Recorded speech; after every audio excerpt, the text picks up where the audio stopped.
Assalamualaikum warahmatullahi wabarakatuh. Selamat pagi anak kelas 52. Terima kasih sudah mengerjakan tugasnya dengan baik.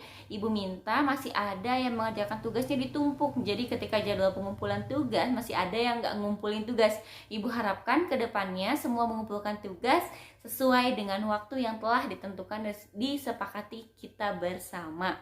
Nah, hari ini kita masih di tema 3, subtema 3, yaitu masuk ke pembelajaran 4. Kita akan belajar tentang keragaman budaya di Indonesia.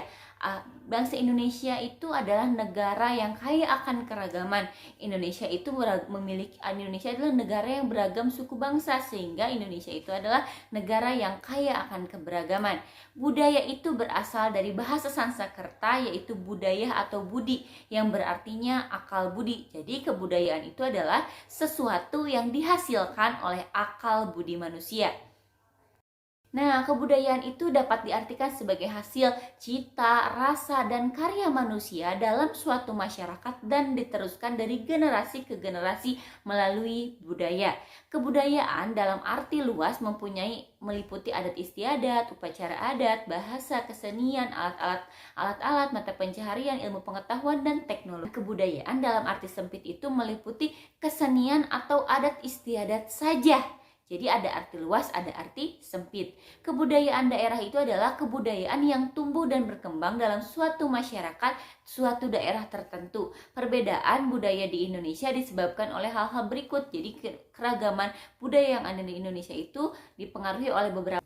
Yang pertama itu adalah kondisi geografis Indonesia merupakan negara kesatuan yang memiliki beribu-ribu pulau yang dipisahkan oleh selat dan laut. Hal ini yang dinamakan kondisi lingkungan geografis Indonesia.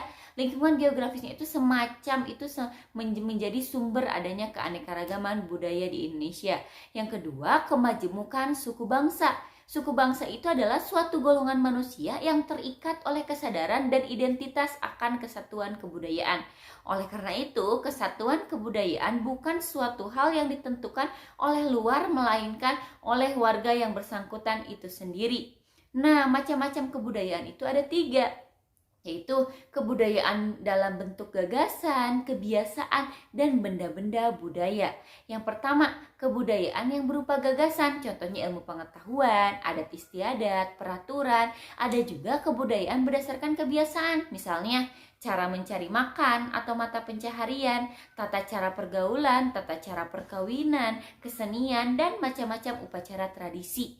Ada juga kebudayaan berupa benda, semua benda yang diciptakan oleh manusia seperti alat keperluan sehari-hari, rumah, perhiasan, pusaka, senjata, kendaraan, dan lain-lain. Adapun keragaman budaya yang ada di Indonesia itu meliputi yang pertama adalah keragaman rumah adat. Rumah adat itu adalah rumah yang tempat diselenggarakannya upacara adat. Adapun beberapa rumah adat beserta provinsi asalnya yang ada di Indonesia kalian bisa baca di LKS-nya. Nah, berikutnya keragaman yang kedua itu adalah keragaman pakaian adat. Pakaian adat juga biasanya digunakan dalam upacara-upacara adat. Jadi, kalau ada upacara adat, tempatnya itu di rumah adat, pakaiannya itu dikenal dengan pakaian adat. Selain rumah adat dan pakaian adat, ada juga tarian adat, yaitu kesenian daerah yang sering ditampilkan untuk menyambut tamu, acara perkawinan, acara hiburan, dan upacara adat daerah. Yang keempat, ada upacara adat. Upacara adat itu adalah upacara adat yang dilakukan oleh setiap suku bangsa, biasanya berhubungan dengan kepercayaan hidup masyarakat setempat. Yang kelima, ada alat musik daerah yang dikenal juga alat musik tradisional. Bentuk alat musiknya itu beragam, ada yang terbuat dari kayu, besi, atau bahan lainnya. Yang keenam, ada keragaman lagu daerah. Salah satu kesenian daerah dengan ciri khasnya tertentu. Setiap daerah itu pasti punya lagu daerah yang menciri khaskan daerahnya. Yang ketujuh, ada kepertunjukan rakyat.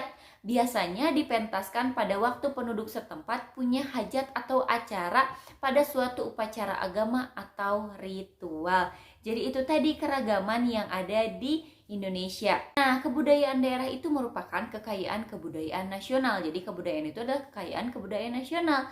Namun untuk menjadi kebudayaan nasional itu, suatu kebudayaan daerah itu harus punya syarat-syarat tertentu, harus memenuhi. Yang pertama, syaratnya itu adalah menunjukkan ciri atau identitas bangsa. Yang kedua, Yang kedua, pantas dan tepat diangkat sebagai budaya nasional. Yang ketiga, berkualitas tinggi sehingga dapat diterima oleh seluruh bangsa Indonesia.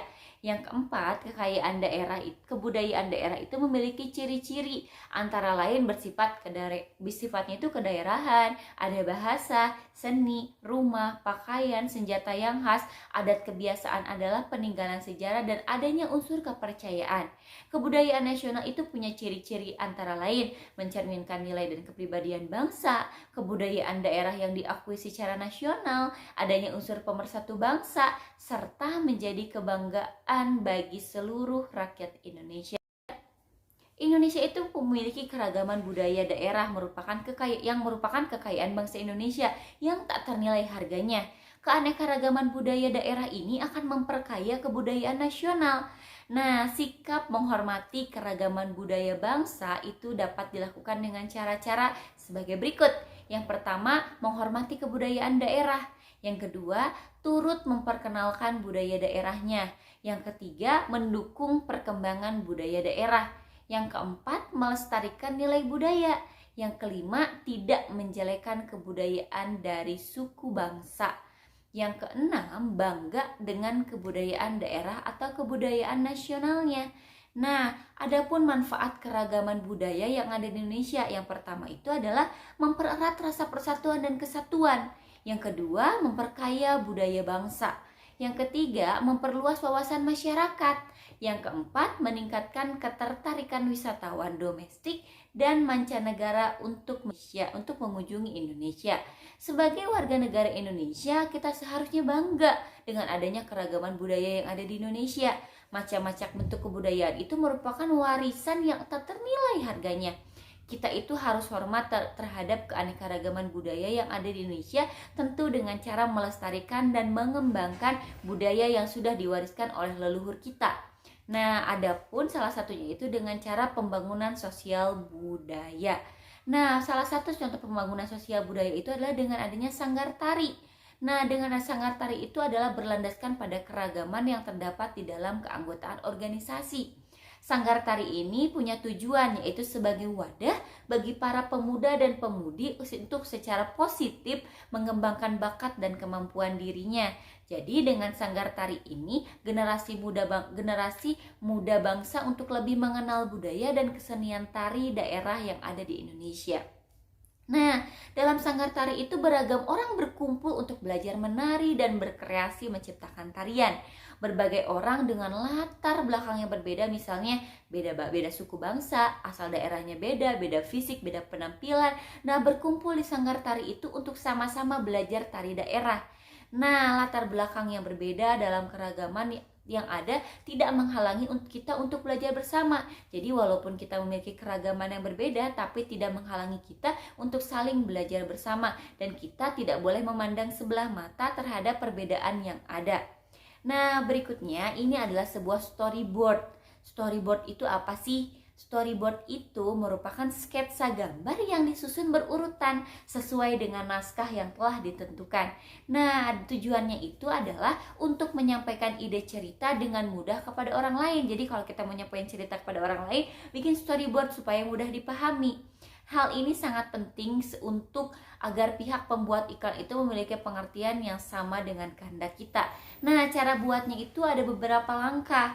Yang pertama, catat hal yang dianggap penting yang didapat dari ide.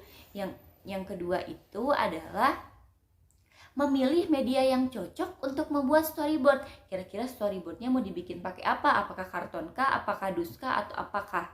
Yang ketiga, membuat daftar kronologi pada cerita yang dibuat. Storyboardnya bikin kronologinya, naskahnya bikin gimana. Yang keempat, tentukan jalan ceritanya, bikin ceritanya mau kayak gimana. Yang kelima, membuat sketsa bagi seluruh frame yang akan dibuat dan diberikan informasi atau deskripsi yang dianggap penting. Nah, berikutnya kalian kerjakan tugas 1.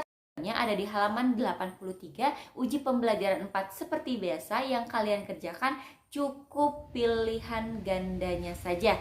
Semangat mengerjakan tugasnya, tetap semangat. Wassalamualaikum warahmatullahi wabarakatuh. Bye-bye.